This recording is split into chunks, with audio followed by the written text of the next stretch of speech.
വീട്ടുമുറ്റത്ത് ഒരു തെങ്ങു വെക്കാൻ കുഴിയെടുത്തപ്പോൾ ഒരു നിധി കിട്ടി. അതിനുള്ളിൽ നിറയെ സ്വർണ്ണ നാണയങ്ങൾ, നൂറ്റാണ്ടുകൾ പഴക്കമുള്ള ആഭരണങ്ങൾ, ഒരുപക്ഷെ ഒരു രാജാവിന്റെ സമ്പത്ത്. കേൾക്കുമ്പോൾ സിനിമയിലെ രംഗം പോലെയല്ലേ തോന്നുന്നത്?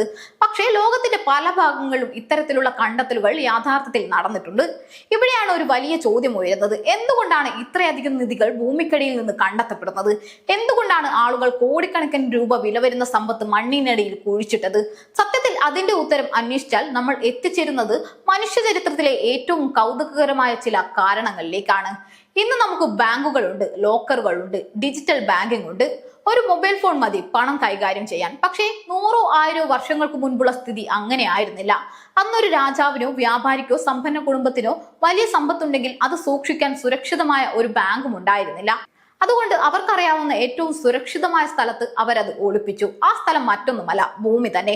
ഇന്ന് നമ്മൾ ലോകത്തിലെ ഏറ്റവും സുരക്ഷിതമായ നിലവറകൾ എന്ന് പറയുന്നത് വലിയ ബാങ്കുകളുടെ വോൾട്ടുകളെയാണ്. പക്ഷെ ഒരു കാലത്ത് മനുഷ്യർ ഏറ്റവും സുരക്ഷിതമായ നിലവറ ഭൂമിക്കടിയിലായിരുന്നു. മണ്ണിനടിയിൽ ഒളിപ്പിച്ച നിധി എവിടെയാണെന്ന് അറിയുന്നത് അത് കുഴിച്ചിട്ട ആൾക്ക് മാത്രം. അതുകൊണ്ട് കള്ളന്മാർക്കും കൊള്ളക്കാർക്കും അത് കണ്ടെത്തുക വളരെ ബുദ്ധിമുട്ടായിരുന്നു. അതുകൊണ്ടാണ് പൂന്തോട്ടങ്ങളിലും വയലുകളിലും കിണറുകൾക്കരികിലും ഭൂഗർഭ അറകളിലും വരെ സമ്പത്ത് ഒളിഞ്ഞിരിക്കുന്നത്. പക്ഷെ അക്കാലത്ത് മറ്റൊരു പ്രശ്നം കൂടെ ഉണ്ടായിരുന്നു. നിധി ഒളിപ്പിക്കുക എളുപ്പമാണ്, പക്ഷെ അത് പിന്നീട് തിരിച്ചടിക്കാൻ കഴിയണമെന്നില്ലായിരുന്നു. കാരണം അക്കാലത്ത് യുദ്ധങ്ങൾ വരുന്നതും ആക്രമണങ്ങൾ ഉണ്ടാകുന്നതും മുന്നറിയിപ്പുകൾ ഒന്നും തന്നെ ഇല്ലാതെയായിരുന്നു. അതുകൊണ്ട് തന്നെ ഇത്തരം അപകട സൂചനകൾ ലഭിക്കുമ്പോൾ തന്നെ ആളുകൾ തങ്ങളുടെ സമ്പാദ്യം മണ്ണിനടിയിൽ കുഴിച്ചിടും. പിന്നെ യുദ്ധത്തിന് പോകും. യുദ്ധം കഴിഞ്ഞ് തിരിച്ചു വന്ന് എടുക്കാമെന്ന് കരുതും. പക്ഷെ അയാൾ തിരികെ വന്നില്ലെങ്കിൽ, യുദ്ധത്തിൽ കൊല്ലപ്പെട്ടാൽ, നാടുകടത്തപ്പെട്ടാൽ, അല്ലെങ്കിൽ രോഗം ബാധിച്ച് മരിച്ചുപോയാൽ അപ്പോൾ ആ നിധിയുടെ കാര്യം എന്താകും? ആ രഹസ്യം അയാളോടൊപ്പം മണ്ണിലേക്ക് പോകും. അങ്ങനെയാണ് അനേകം നിധികൾ നൂറ്റാണ്ടുകളോളം മണ്ണിനടിയിൽ മറഞ്ഞു കിടക്കുന്നത്.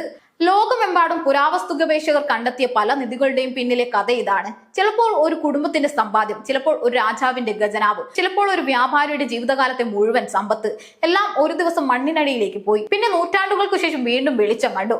പക്ഷേ യുദ്ധങ്ങൾ മാത്രമല്ല കാരണം, മോഷണഭയവും വലിയൊരു ഘടകമായിരുന്നു. ഇന്നൊരു വീട്ടിൽ സ്വർണം സൂക്ഷിച്ചാൽ അത് സുരക്ഷിതമാക്കാൻ അലാറം ഉണ്ട്, CCTV ഉണ്ട്, പോലീസ് ഉണ്ട്. പക്ഷേ അന്ന് അത്തരം സൗകര്യങ്ങളൊന്നുമില്ല. ഒരു കൊള്ളക്കാരുടെ സംഘം എത്തിയാൽ ഒരു രാത്രി കൊണ്ട് എല്ലാം നഷ്ടമാകും. അതുകൊണ്ട് തന്നെ വീടിനുള്ളിൽ വെക്കുന്നതിനേക്കാൾ സുരക്ഷിതം മണ്ണിനടിയിൽ ഒളിപ്പിക്കുന്നതാണെന്ന് ആളുകൾ വിശ്വസിച്ചു. സത്യത്തിൽ അന്നത്തെ ജനങ്ങളുടെ കാഴ്ചപ്പാടിൽ അത് വളരെ ബുദ്ധിപരമായ തീരുമാനമായിരുന്നു.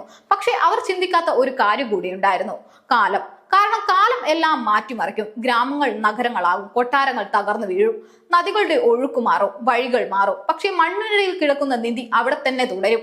അതിനാലാണ് ഇന്ന് റോഡ് നിർമ്മാണത്തിനിടയിലും കെട്ടിട നിർമ്മാണത്തിനിടയിലും കൃഷിയിടങ്ങളിൽ പോലും നൂറ്റാണ്ടുകൾ പഴക്കമുള്ള നിധികൾ കണ്ടെത്തുന്നത്.